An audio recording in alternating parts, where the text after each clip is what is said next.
दीदी, आपका गुस्सा भी आपके साइज जितना ही बड़ा है। दफा हो जाओ यहाँ से। कल रात तो सच में हमारे बीच कुछ नहीं हुआ था, फिर इतना गुस्सा क्यों कर रही हो?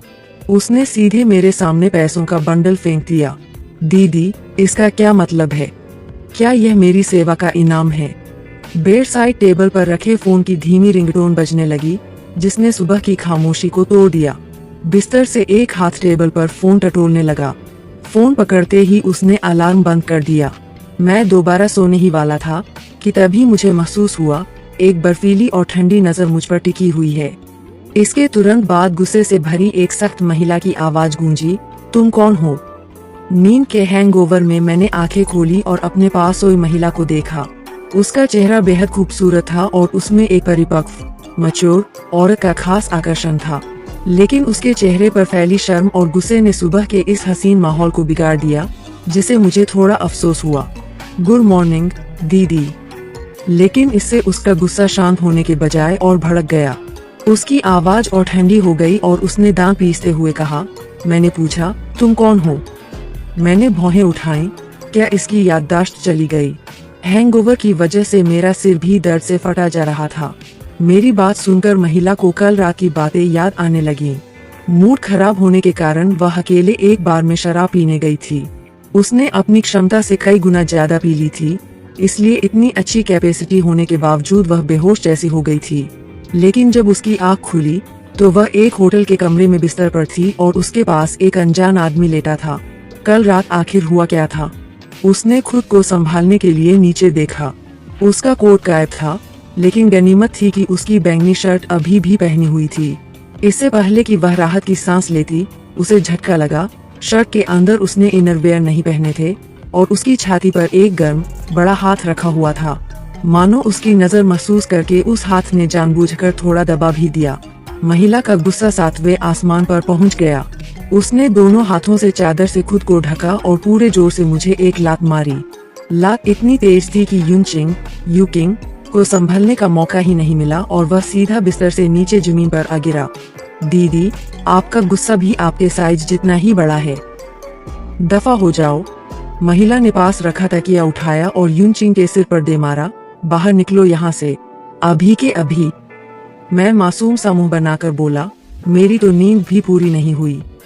लेकिन जब देखा कि वह दोबारा मारने के लिए झपट रही है, तो मैंने जल्दी से फोन उठाया और बोला, ठीक है, मैं जा रहा हूँ। दरवाजा जोर से बंद हो गया। मैं बंद दरवाजे को देखता रह गया और बुदबुदाया, बाप रे, कितना गुस्सा है। सोते समय तो कितनी भोली लग रही थी। मैंने उबासी ली और खुद को ताजा करने के लिए एक कप कॉफी बनाई। दिमाग थोड़ा साफ हुआ। दरवाजे की तरफ देखा, वह खुलने का नाम नहीं ले रहा था। मैं सोफे पर बैठ गया और जैसे ही वीडियो देखने के लिए फोन खोला, बेडरूम का दरवाजा आखिरकार खुला। वह नहा चुकी थी और कपड़े बदल चुकी थी। उसने अपने जज्बातों पर काबू पा लिया था, लेकिन चेहरा अभी एकदम ठंडा था। उसने वही बैंगनी शर्ट पहनी हुई थी जो उसकी खूबसूरती पर बहुत जंच रही थी। मैंने नजरें उठाई और मन ही मन सोचा, मैच्योर, शालीन, लेकिन बहुत गुस्सैल। मैंने उसे देखा, उसने मुझे देखा। कुछ पल की खामोशी के बाद उसने अपने हैंडबैग से नोटों की एक गड्डी निकाली और सख्त आवाज में बोली, मुझे नहीं पता तुम कौन हो। कल रात जो हुआ उसे भूल जाओ। उसने पैसे टेबल पर पटक दिए। मैंने पैसों की तरफ देखा और मुस्कुराते हुए कहा, दीदी, इसका क्या मतलब है? क्या यह मेरी सेवा का इनाम है? उसका चेहरा गुस्से से नीला पड़ गया। मैंने आगे कहा, वैसे भी दीदी, यह मेरा पहला मौका था। सुना है पहली बार के लिए बड़ा शगुन दिया जाता है। साफ इशारा था, पैसा बढ़ाओ। उसका चेहरा और बिगड़ गया। बिना किसी एहसास के उसने दांत भींचकर कहा, इस दरवाजे के बाहर कदम रखते ही तुम मुझे नहीं पहचानोगे। कल रात की हर बात भूल जाओगे। यह कहते हुए उसने जेब से पैसों की एक और गड्डी निकाली और पहले से भी ज्यादा जोर से फेंकी। मेरी आंखें फटी की फटी रह गईं। वह मुड़ी और दरवाजे की तरफ बढ़ गई। धड़ाम से दरवाजा बंद हुआ और उसकी खुशबू हवा में छोड़ते हुए वह गायब हो गई। उसकी बात याद करके मैं हंस पड़ा। टेबल से पैसे उठाकर गिने, पूरे 5000 युआन थे। यूनचिंग ने मुंह बनाया, यह तो सिर्फ रात के कमरे का किराया था। वह खुद को कभी तकलीफ नहीं देता था, इसलिए कल रात जिस 5 स्टार होटल में वे रुके थे उसका किराया ही 5,000 था। तो फिर उसका शगुन कहाँ था? पैसे समेटकर मैं बेडरूम में गया और खिड़की पर सूख रही सफेद टी शर्ट उठाई। कल रात उस औरत ने मेरे कपड़ों पर उल्टी कर दी थी जिसे धोकर मैंने सुखाया था। अब वह सूख चुकी थी। टी शर्ट पहनकर मैं निकलने ही वाला था, तभी मेरी नज़र टेबल पर रखी होटल की प्रोटेक्शन किट पर पड़ी। वे पूरी तरह सीलबंद, अनओपन्ड थी। क्या वह सच में समझ रही है कि हमारे बीच कुछ हुआ है? युनचिंग का चेहरा अजीब हो गया। पूरी रात वह उल्टी करती रही और मैं उसकी सेवा करता रहा। मैं तो थककर चकनाचूर था। मुझे लगा था उसे पता होगा, लेकिन लगता है वह गलतफहमी का शिकार हो गई। आज कॉलेज का पहला दिन था। मैं अपने हॉस्टल रूम में पहुंचा, जहां बाकी तीनों लड़के आ चुके थे। अबे भाई, पहले ही दिन रात भर गायब। बताता, कल रात की सीनियर लड़की के कमरे में था। कमरे में घुसते ही एक लड़के की तेज आवाज सुनाई दी। वह दुबला पतला था और बालों में ढेर सारा जेल लगाकर बड़े बड़े आदमियों जैसा दिखने की कोशिश कर रहा था। उसका नाम लिu सियुआन था। उसकी बात सुनकर मैं अपने कॉलेज वाले मूड में आ गया और टॉन्ट मारते हुए बोला, अबे तुझसे कहा था ना, 18 साल की लड़कियों से मेरा मन भर गया है। सीनियर ही क्यों, क्या कॉलेज की कोई प्रोफेसर नहीं हो सकती? अरे तेरी, तूने प्रोफेसरों पर भी डोरे डालना शुरू कर दिया। चश्मा पहने एक लड़के ने अपना सिर बाहर निकाला। उसका नाम टियान मिंगचंग था। मैं हंसा। हिम्मत बुलंद हो तो प्रोफेसर भी मैटरनिटी लीव पर चली जाए। कल एक दिन साथ बिताने के बाद हम चारों काफी घुल मिल गए थे। वे सब देख चुके थे कि कैसे सीनियर लड़कियां मेरा व्हाट्सएप वीचैट नंबर लेने के लिए लाइन लगाती थीं। अगर मैं चाहूँ तो पूरे कॉलेज के लड़के मुझसे जलने लगे। मुझे प्लेबॉय कहना गलत नहीं होगा, लेकिन मुझे छोटी लड़कियों में कोई दिलचस्पी नहीं थी। ढेरों लड़कियों ने रिक्वेस्ट भेजी, पर मैंने भाव नहीं दिया, जिसे मेरे रूममेट्स जल भून कर खाक हो रहे थे। प्रोफेसर की बात से याद आया, क्लास ग्रुप में मैसेज आया है। हॉस्टल के कैप्टन होंग एक्सायो ने कहा, हमारे काउंसलर किसी काम से बाहर गए हैं। 2-4 दिन में आएंगे। तब तक एक प्रोफेसर हमारी क्लास संभालेंगे। क्या सच में प्रोफेसर? कौन है? होंग शियाओ ने रहस्यमय मुस्कान के साथ कहा, नाम सुनोगे तो होश उड़ जाएंगे। क्या प्रोफेसर सू है? होंग शियाओ की आंखें फटी रह गईं। मैंने तो नाम भी नहीं लिया, तुम्हें कैसे पता? जिस तरह तू सस्पेंस बना रहा है, वो प्रोफेसर सू ही हो सकती है। उनकी बातें सुनकर मैंने पूछा, प्रोफेसर सू को क्या हुआ? तुम सब उनका नाम सुनकर ऐसे क्यों रिएक्ट कर रहे हो? कल रात मैं कमरे पर नहीं था, इसलिए मुझे कॉलेज के बारे में ज्यादा नहीं पता था, जबकि इन तीनों ने सीनियरों से सारी खबरें निकलवा ली थी। लिu सिगुआन ने बताया, सीनियर बता रहे थे कि प्रोफेसर सू बहुत ही गुस्सैल और सख्त है। पूरे कॉलेज में उनका गुस्सा सबसे खतरनाक है। प्रिंसिपल को गुस्सा दिला दो, पर उन्हें नहीं। अगर मिलिट्री ट्रेनिंग के दौरान वे हमारी इंचार्ज बनी तो हमारी वाट लग जाएगी। वैसे अच्छी बात यह है, टियान मिंगचांग बोला, मैंने उनकी फोटो देखी है, वे भला की खूबसूरत है। पूरे डिपार्टमेंट की सबसे सुंदर प्रोफेसर। आँखों को सुकून मिलेगा। मैंने मन में सोचा, सुबह वाली मैडम भी बेहद खूबसूरत और बेहद गुस्सैल वाली लिस्ट में फिट बैठती है, पर इतनी इत्तेफाकी बात थोड़ी होगी। कितनी सुंदर है। फोटो है क्या? मैंने पूछा। अबे साले, तू सच में प्रोफेसर पर डोरे डालेगा क्या? टियान ने आह भरते हुए कहा, सुना है वे 28 साल की है और अभी तक शादी नहीं हुई। ऐसी बिना शादी वाली कड़क औरतें बहुत डेंजरस होती हैं। ऊपर से पॉलीमर केमिस्ट्री पढ़ाती है। बाकी टीचर पास करा देते हैं, पर प्रोफेसर सू सीधा फेल करती है। उनकी क्लास बंक की तो समझो करियर खत्म। उसकी बातों से लग रहा था जैसे प्रोफेसर सू कोई डायनासोर हो। गलत जवाब देने पर 100 बार नोट्स लिखने की सजा मिलती है। एक सीनियर लड़की तो उनके डर से रास्ता बदलकर भागती थी। उनकी बातें सुनकर जहाँ वे सब डर रहे थे, मुझे लगा कि प्रोफेसर सू की काफी जिम्मेदार टीचर है। कोई प्रोफेसर आपके लिए इतना समय निकाले, यह खुशकिस्मती है। कि जब सब बुराई कर रहे थे तो मेरी बात सुनकर सब चुप हो गए।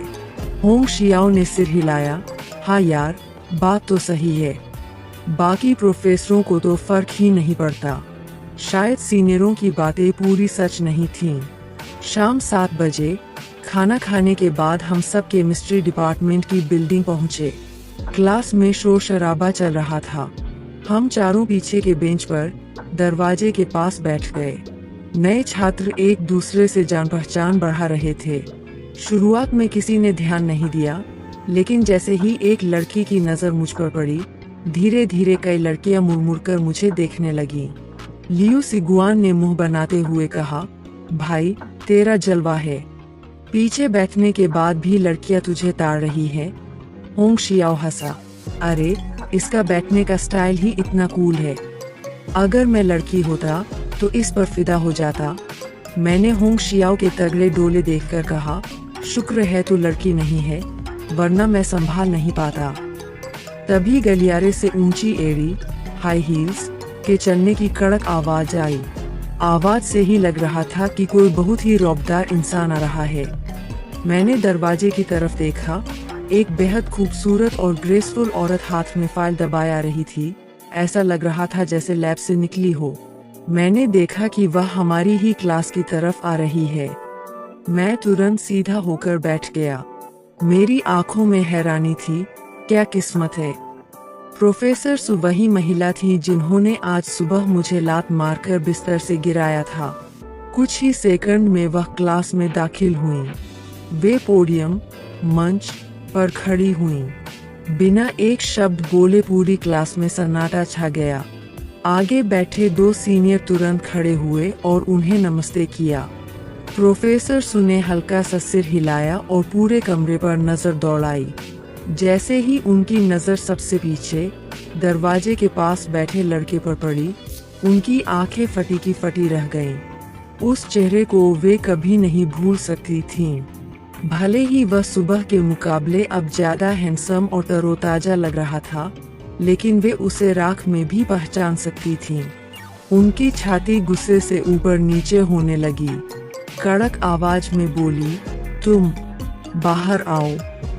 इस अचानक लगी डांट से पूरी क्लास सन्न रह गई। सब आगे बैठे छात्र पीछे मुड़कर देखने लगे और मेरे दोस्त भी हैरान होकर ढूंढने लगे कि मैम किसे बुला रही है। तेरी प्रोफेसर सु से क्या दुश्मनी है भाई, वे तो गुस्से में लाल हो रही है। होंग शियाओ बुदबुदाया। क्या यूनचिंग ने उन्हें गुस्सा दिलाया? पर आज तो एडमिशन का ही दिन था, पढ़ाई तो कल से शुरू होनी थी। मैं उनकी तरह घबराया नहीं था। मैंने उन्हें शांत कराते हुए कहा, चिल करो, मैडम बहुत अच्छी है। लियू सिगुआन बोला, भाई दुआ करेंगे कि तू जिंदा वापस आए। मैं मुस्कुराया और प्रोफेसर सु के पीछे पीछे क्लास से बाहर निकल गया। क्लास के बच्चे एक दूसरे को देखने लगे। सीनियर फुसफुसाए, इसे क्या हुआ? प्रोफेसर सु को पहले ही दिन गुस्सा दिला दिया, और हद तो यह है कि बाहर जाते समय वह हंस रहा था। प्रोफेसर सु आगे आगे चल रही थीं। उनकी हील्स की आवाज से साफ पता चल रहा था कि वे गुस्से से आग बबूला है। कॉरिडोर के एक सुनसान कोने में पहुंचकर वे मुड़ी और बर्फ जैसी ठंडी आंखों से मुझे घूरने लगी। मैंने ऐसा नाटक किया जैसे मुझे उनका गुस्सा दिख ही नहीं रहा हो। मैं सोच रहा था कि वे क्यों भड़की हुई है। उन्हें लग रहा होगा कि मैंने उनकी शराब का फायदा उठाया, पर सच तो यह था कि उनके सोने का मतलब अलग था और मेरा अलग। मैं तो बस उनके पास सो गया था, कुछ किया थोड़ी था। मेरे चेहरे पर वही प्यारी सी मुस्कान थी। गुड इवनिंग दीदी, हम फिर मिल गए, क्या इत्तेफाक है ना? यह सुनते ही उनका चेहरा और सख्त हो गया। उन्हें सुबह का गुड मॉर्निंग दीदी याद आ गया। उन्होंने धीमी लेकिन तीखी आवाज में कहा, मैंने साफ कहा था कि उस कमरे से निकलने के बाद अपना चेहरा मत दिखाना। तुम मेरा पीछा करते हुए कॉलेज तक क्यों चले आए? क्योंकि मैं यहाँ का स्टूडेंट हूँ। क्या? उनकी आवाज ऊंची हो गई। वे हैरान रह गईं।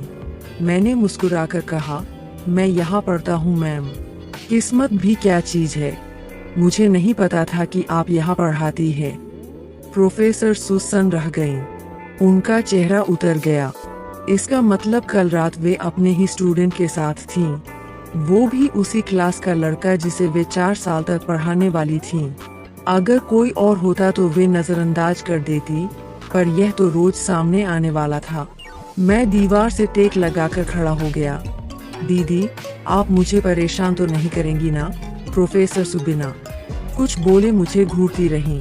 काफी देर बाद बोली, तुम्हें क्या लगता है मुझे सब भूल जाना चाहिए? मैं मानती हूँ कि कल रात मैं नशे में थी, इसलिए मैं तुम्हें सजा नहीं दूंगी। लेकिन तुम वहाँ क्या कर रहे थे? तुम मेरे बिस्तर पर कैसे आए? तुम्हें अच्छे से पता होगा, उन्होंने दांत पीसते हुए कहा।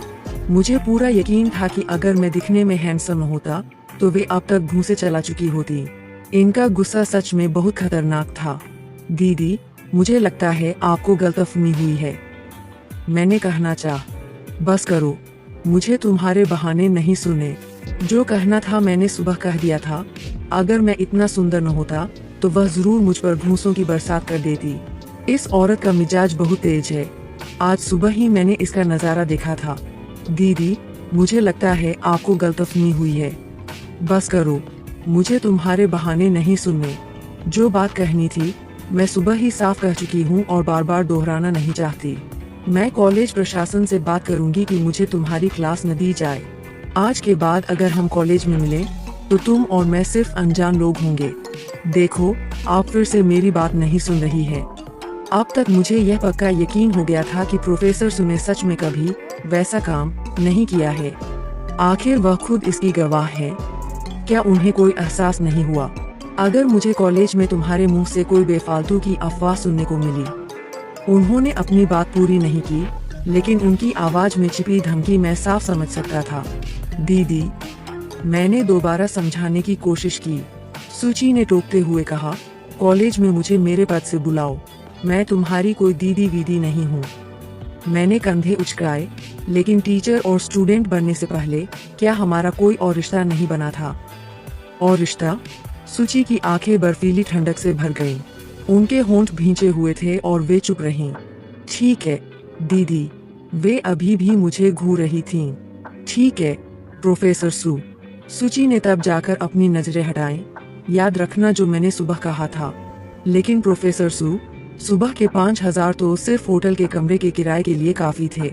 आपने जो बड़े शगुन का वादा किया था वह तो अभी तक नहीं मिला। जब आप बाहर निकली तो आपको होटल का नाम देखना चाहिए था। वहाँ एक रात का किराया सचमुच 5,000 युआन है। यह सुनकर सुची ने कोई जवाब नहीं दिया।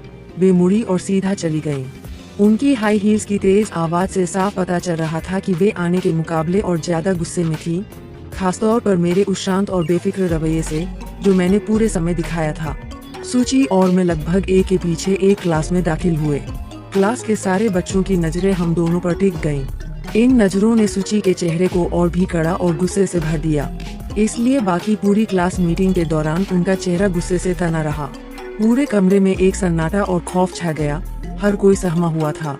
आगे बैठे 2 सीनियर स्टूडेंट एडवाइजरों ने एक दूसरे की तरफ देखा। क्या कल तुम्हारी क्लास में प्रोफेसर सु का लेक्चर है? मुझे अभी से लग रहा है कि कल तबाही मचने वाली है। हमारी वाट लगने वाली है। अरे कोई बात नहीं, तुमसे पहले भी लोग शिकार हो चुके हैं। सुना है आज जिस क्लास को उन्होंने पढ़ाया पूरे बैच को बुरी तरह डांट पड़ी। एक लड़की तो 2 बार रो दी। आखिर किस कमबख्त ने हमारी प्रोफेसर सु को इतना गुस्सा दिलाया है? तूने आखिर प्रोफेसर सु को कैसे भड़काया? मेरे दोस्त भी यही सवाल पूछ रहे थे। मैंने उन्हें नहीं भड़काया यार। हमारी तो बहुत अच्छी बातचीत चल रही थी। जरा प्रोफेसर सु का चेहरा तो देख, और कमरे का तापमान देख। एसी की भी जरूरत नहीं पड़ रही। इसे तू अच्छी बातचीत कहता है? मैंने कंधे उचकाए। मैं क्या करता? मैंने सुची को समझाने की कोशिश की थी, लेकिन जब कोई इतने गुस्से में हो तो उससे आराम से बात करना नामुमकिन होता है। वे तो अब हमारी क्लास को पढ़ाने से भी मना कर रही है। अब उनके शांत होने का इंतजार ही कर सकते हैं। मैं और क्या करूं? इयान मिंगचांग बोला, प्रोफेसर सु के चक्कर में दिमाग खपाने से अच्छा है कि हम यह सोचे कि देर रात खाने कहाँ जाए। कॉलेज शुरू होने के बाद यह हमारी पहली पार्टी है। कुछ बढ़िया खाना तो बनता है। मेरी अचानक मौजूदगी से सुची का मूड बहुत खराब हो गया था। उन्होंने पूरे समय मुश्किल से ही कुछ बोला। उनके कड़े चेहरे ने सभी छात्रों को खौफ में डाल रखा था। मैंने ध्यान न देने का नाटक किया। जैसा कि उन्होंने कहा था, हम सिर्फ अनजान थे। मुझे वैसे भी इस बात से कोई खास फर्क नहीं पड़ रहा था। कल रात शराब पीकर तुम मुझसे चिपकी थी, सुबह तुमने मुझे लात मारकर गिरा दिया, और जब मैं समझाने की कोशिश करता हूँ तो सुनती नहीं। मैंने सोचा कि जब उनका गुस्सा थोड़ा ठंडा होगा तब समझाऊंगा। क्लास से बाहर निकलते ही होंग शियाओ और बाकी लड़कों ने रात की पार्टी की बात फिर छेड़ी। नौजवानों को ऐसी चीजों में बड़ा मजा आता है। आसपास के ठेलों की बात करते करते आखिरकार तय हुआ कि कॉलेज से बाहर एक सी फूड और बीबीक्यू वाले ढाबे पर चला जाए। टेबल पर बैठते ही लियू सिगुआ ने धीमी आवाज में आंख मारते हुए इशारा किया। तीनों की नजरें तुरंत उस तरफ घूम गईं। मस्त है यार, 100 में से 99 नंबर। यहाँ की लड़कियाँ सच में कमाल है। फिगर जबरदस्त है, न जाने सामने से कैसी दिखती होगी, वैसे बुरी तो नहीं होगी। वे सब ठरकियों की तरह देखने लगे। तभी अचानक पास के एक प्राइवेट केबिन से कांच टूटने की जोरदार आवाज आई। हॉल में बैठे सभी लोग कान खड़े करके उस तरफ देखने लगे। खाने से सबका ध्यान हट गया। तभी मुझे दिल में एक अजीब सी बेचैनी महसूस हुई। मैंने अपने दोस्तों से कहा, तुम लोग खाते रहो, और अकेले केबिन की तरफ बढ़ गया। तमाशा देखते लोगों को अनदेखा करते हुए सीधे उस केबिन के दरवाजे पर पहुंच गया। तुम 28 साल की हो चुकी हो, शादी नहीं करनी तो क्या करना चाहती हो? खिड़की के पास वाले केबिन में लिन शुफेन ने अपनी बेटी को घूरते हुए सख्त आवाज में कहा, कल जिसे मिलने भेजा था, जानती हो वह कौन था? मिस्टर चेन का बेटा था, साल का लाखों कमाता है, और तुमने मिलते ही उस पर डांट की बौछार कर दी। अगर उसने कॉलेज में मेरे प्रोफेसर को फोन न किया होता तो मैं उसे कभी मिलने नहीं जाती। उसके पास मेरे प्रोफेसर का नंबर कहाँ से आया? आपने ही दिया था। वह अधेड़ उम्र की औरत बहुत गुस्से वाली थी, और सुची भी किसी बारूद के ढेर से कम नहीं थी। जरा सा इशारा मिलते ही भड़क उठती थीं। लिन शुफेन की हर बात का वे तुरंत जवाब दे रही थीं। लिन शुफेन ने ताना मारा, तेरी प्रोफेसर तो तेरी सगी माँ से भी ज्यादा सगी बन रही है। सुची ने तुरंत पलटकर कहा, ओह, तो आपको याद है कि आप मेरी माँ हैं? मुझे तो लगा था कि सिर्फ वह वांग नाम वाली ही आपकी सगी बेटी है। क्या कोई सगी माँ अपनी बेटी को आग में धकेलेगी? उस चेन नाम के गुंडे की करतूतें आपको नहीं पता क्या? मुझसे कहती है कि मेरे भले के लिए कर रही है, लेकिन असल में यह सब आपके पति की फैक्ट्री के फायदे के लिए है। आप अपनी उस वांग नाम की बेटी की शादी उससे क्यों नहीं करा देती? लिन शुफेन बोली, वह तेरे बाप है और शियाओमिन तेरी बहन। मेरे पिता का सरनेम सु था, वांग नहीं। सुची की आवाज में रत्ती भर भी अपनापन नहीं था, और उस वांग परिवार में पलकर मैं कैसे बड़ी हुई हूँ, यह मुझसे बेहतर मेरी सगी माँ जानती होगी। यह सुनकर लिन शुफेन आपे से बाहर हो गई। बचपन से तूने जो खाया पिया और पहना, वह सब किसका था? किसने तुझे पाल पोस कर बड़ा किया? तू आज ऐसी बातें कर रही है। तेरे स्टूडेंटों को सुनना चाहिए कि उनकी मैडम कैसी है। तेरे जैसा इंसान टीचर बना बैठा है, यह तो मजाक है। उसी पल सुची अचानक शांत हो गई। हाई स्कूल पास करने के बाद से मैंने आपसे एक पैसा नहीं लिया। इन सालों में मैंने आपको और उस वांग परिवार को लाखों रुपए कमा कर दिए हैं।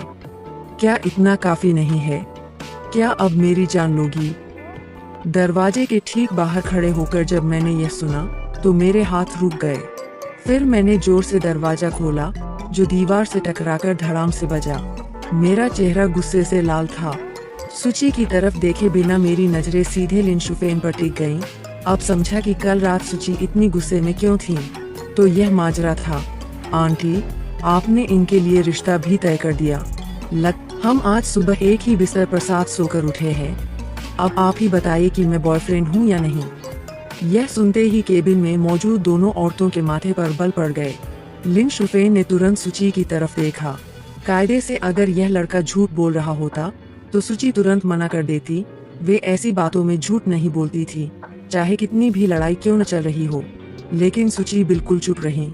लिन शुफेन ने नफरत से हंसते हुए कहा, तुम दोनों रुको, यह मामला अभी खत्म नहीं हुआ है। लिन शुफेन वहाँ से चली गई। केबिन में अब सिर्फ मैं और सुची बचे थे। मैं वापस अपने बेफिक्र और आलसी अंदाज में सोफे पर टेक लगाकर बैठ गया और एक ड्रिंक खोल ली। सुची भी वापस बैठ गईं, अपनी बाहें सीने पर बांधे हुए। उन्होंने कपड़े बदल लिए थे। तुम यहाँ क्या कर रहे हो? क्लासरूम से अलग इस समय उनकी लंबी टांगों पर ब्लैक स्टॉकिंग्स चढ़ी हुई थीं। मेरी नजरें एक पल के लिए उनकी टांगों पर टिकी। फिर मैंने पानी का एक घूंट भरा और कहा, दीदी, हमारी बात तो यह हुई थी ना कि कल से हम अनजान बनेंगे। अभी तो रात के 10 ही बजे हैं। कल आने में पूरे 2 घंटे बाकी है। तुमसे किसने वादा किया था? तो तुम मेरे साथ अनजान नहीं बनना चाहते? सुची ने कोई सीधा जवाब नहीं दिया। वे थोड़ा पीछे होकर बैठ गई और एक टांग पर दूसरी टांग चढ़ा ली, लेकिन मैं फिर भी मुस्कुराता रहा। आमतौर पर 18 साल के लड़के उनके सामने घबरा जाते हैं, लेकिन चाहे कल हो या आज, मैं बहुत ही बेफिक्र और रीठ बना हुआ था। तुम सच में 18 साल के नए स्टूडेंट जैसे नहीं लगते। मैंने भौहें उठाई। क्या कल रात दीदी ने मेरे इस 18 साल के शरीर की ऊर्जा महसूस नहीं की थी? चुप रहो। सुची काफी देर सोचती रही। तुम्हें यहाँ नहीं आना चाहिए था और उसे ऐसी बातें तो बिल्कुल नहीं कहनी चाहिए थी। तुम उसे धमकी दे रहे थे, इससे तुम मुश्किल में पड़ सकते हो। मैं बस चुपचाप उन्हें देखता रहा। गूंगे हो गए क्या? आपने ही तो कहा था चुप रहने को। दीदी, रोज रोज इतना गुस्सा मत किया करो, झुर्रियां पड़ जाएंगी। जब लगा कि वे फिर भड़कने वाली है, तो मैंने अपना लहजा सुधारा। बाहर निकलने के बाद कौन देखता है? पहचान तो अपने हाथ में होती है। क्या वह मेरी डिटेल्स चेक करने जाएगी? और फिर मैं तो आपकी मुसीबत कम करने की कोशिश कर रहा था। लगता है काम कर गया। मैंने थोड़ा रुककर आगे कहा, आगे भी अगर कभी नकली बॉयफ्रेंड की पार्ट टाइम जॉब चाहिए हो तो मैं खाली हूँ। जरूरत नहीं है। उन्होंने नजरें हटाकर मेज पर रखी शराब की बोतलों पर टिकाई और अपने लिए एक गिलास भर लिया। मुझे सोफे पर बैठा देखकर ठंडी नजर से बोली, यहाँ क्या कर रहे हो? जाते क्यों नहीं? मैंने टेबल पर रखी 50% से ज्यादा स्ट्रॉन्ग शराब को देखा। मेरी आंखें फटी की फटी रह गईं। लगता है ये तो पक्की शराबी है। मुझे लगता है कुछ बातें साफ करना जरूरी है। आपको गलतफहमी हुई है। कल रात हम सिर्फ बिस्तर पर लेटे थे, हमारे बीच कुछ नहीं हुआ। मुझे बेहोश इंसान में कोई दिलचस्पी नहीं है। सुबह मैंने इसलिए नहीं बताया क्योंकि मुझे लगा आपको पता होगा, आखिर आप भी तो वही थी। पर लगता है 28 साल की उम्र में भी दीदी को इन सब बातों का कोई तजुर्बा नहीं है। यह सुनते ही सुची ने राहत की गहरी सांस ली, लेकिन तुरंत ही शर्म और गुस्से से मुझे घूरते हुए बोली, लगता है तुम्हें बड़ी जानकारी है। बस इस मामले में मेरी थ्योरी, किताबी ज्ञान थोड़ी पक्की है। सुची ने नफरत से हंसते हुए पूरा गिलास एक सांस में गटक लिया, जिसे देखकर मेरी आंखें फिर फटी रह गईं। शाम को मैं बताना चाहता था, पर आपने मौका ही नहीं दिया, इसलिए फिर मेरा भी मन नहीं किया। मुझे पता है आपका मूड खराब है, अब बता रहा हूँ ताकि आपका मन हल्का हो जाए। मेरे चक्कर में आपको कॉलेज में अर्जी देने की जरूरत नहीं है। बेवजह की अर्जियों से लोग उल्टी सीधी बातें बनाएंगे। हम बिल्कुल पाक साफ है। जब कुछ हुआ ही नहीं तो भागने की क्या जरूरत? और हाँ, पार्ट टाइम बॉयफ्रेंड की सर्विस चाहिए हो तो मैं हमेशा हाजिर हूँ। जरूरत नहीं है। कम से कम सुची के तने हुए कंधे अब थोड़े ढीले पड़ गए थे। उन्होंने मेरी बात का कोई जवाब नहीं दिया और गिलास उठाकर फिर पीने लगी। दीदी, आपको हर बात पर इतना एक्सट्रीम होने की जरूरत नहीं है। तुम मुझे सिखा रहे हो कि मुझे क्या करना चाहिए। बस सलाह दे रहा हूँ। सुची चुप रही। आखिरकार हम एक ही बिस्तर पर सो चुके हैं। जवाब में मेज पर रखी पानी की बोतल उड़ती हुई मेरी तरफ आई। मैंने फुर्ती से छलांग लगाकर खुद को बचाया। सुची ने ऐसा रीड स्टूडेंट जिंदगी में नहीं देखा था। वे उससे बात ही नहीं करना चाहती थी, इसलिए चुपचाप गिलास भरकर पीती रहीं, एक के बाद एक। जब शराब की पूरी बोतल खत्म हो गई, तो उन्होंने देखा कि मैं अभी भी सोफे पर मजे से बैठा फोन में मैसेज टाइप कर रहा हूँ। सुची ने त्योरियां चढ़ाई, तुम अभी तक गए नहीं। आपका साथ दे रहा हूँ। अपने रूममेट से चैट खत्म करके मैंने फोन रखा और उनकी तरफ देखा। आखिर हम साथ सो चुके हैं। मैं नहीं चाहता कि आप नशे में धुत होकर किसी और की बाहों में गिरे, मुझे बुरा लगेगा। उन्होंने बस नफरत से ठहाका लगाया। कल रात तो बस एक हादसा था, तो जैसी की उम्मीद थी वे फिर से टूल हो चुकी थीं। मेज पर खाली बोतलों का ढेर देखकर मेरी आंखें फटी रह गईं। मेज पर बेसुध पड़ी सुची को देखा। अरे भाई, पानी भी कोई इतनी तेजी से पीता है क्या? खैर, कल रात साथ बिताने की वजह से मुझे एक शराबी औरत को संभालने का अच्छा खासा तजुर्बा हो गया था। मैंने बड़ी महारत से सुची के दोनों हाथों को अपने कंधों पर रखा, थोड़ा जोर लगाया और उन्हें अपनी पीठ पर उठा लिया और उनकी टांगों को मजबूती से थाम लिया ताकि वे गिर न पड़े।